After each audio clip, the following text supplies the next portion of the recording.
Maskiers! Welcome back to my channel. Kung bago ka lang dito sa ating page, please do follow, share, and like lahat po ng mga videos natin. Baka naman kasi lahat ng nabetan mo, mabetan din ng iba. Kaya i-share mo na now na go. So for today's videos, continue na natin ang ating talak at ang ating kwento ng naina ko sa Mayamot National High School. By the way, ako po ay kabilang sa Division of Antipolo at ang school po, yung una kong station ay sa Mayamot National High School.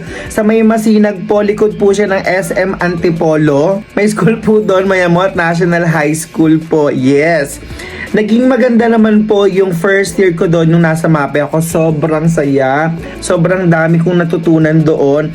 At sobrang babait ng mga teacher doon. Yes, kaya miss na miss ko na yan. Si Ali, si Borgie, of course, and then yung iba pa sa Mayamot. Si Ma'am Manuel, ang aking chairman, tas yung observer ko din minsan.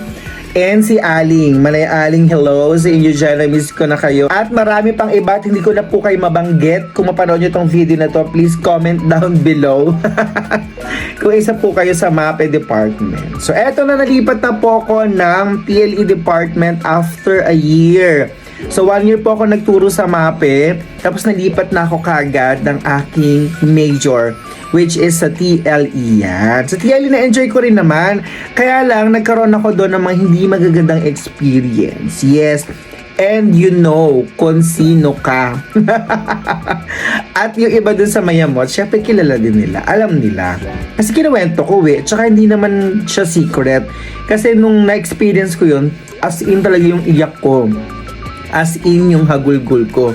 I don't know kung ang problema ba ay seniority dahil senior sila. Ganon ang ginagawa nila sa mga bagong teacher. I don't know kung ganon yung issue. Or kasi hindi naman siya, walang closure. Hindi siya napag-usapan after that. Pero alam ko, sa ginawa mo sa akin, naramdaman mo naman yun. Yes. I don't know kung dahil sa mas matagal kayo, seniority, or inggit ka sa akin, kanon, I don't know why. Or trip mo lang, Day. Trip mo lang ba? I don't know. Pero, kasi, siguro nagkakaroon naman ng mga hindi pagkakaunawaan minsan. Pero, etong nangyari sa akin kasi sobra. As in, sobra tong nangyari, Day. Ako naman, pilit kong ini-involve yung sarili ko sa kanila kasi ka-department ko sila. Pero wala akong problema dun sa mga kasamahan ko.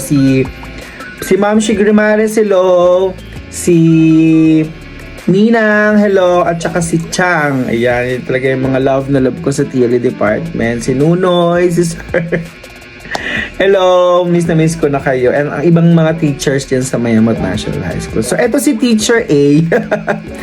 Pangalanan natin Teacher A. Ayun, pilit ko namang in-involve yung sarili ko sa kanila. Si Teacher A, si Teacher B, si Teacher C, kung sino man sila.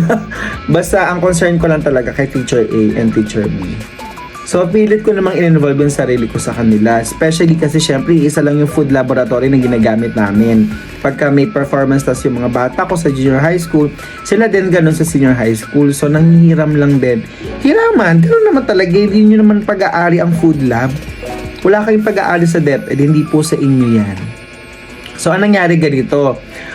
First lang na encounter ko sa kanya, dahil syempre yung mga bata ko, dun kami nag-performance, tas dun din kami nag-discuss. Ang sabi niya sa akin ay nawawala daw yung kanyang USB flash drive at ibinibintang niya sa klase ko, sa mga estudyante ko. In which, ano bang mali ko kung may USB flash drive na nagkalat sa table mo, bakit hindi mo inililigpit? Alam mo naman na ginagamit ko ang food lab.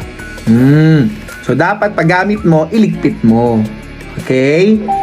So, pinalampas mo kasi akala ko wala lang, tsaka hindi ko na siya masyadong inisip. Kaya lang nadadagdagan.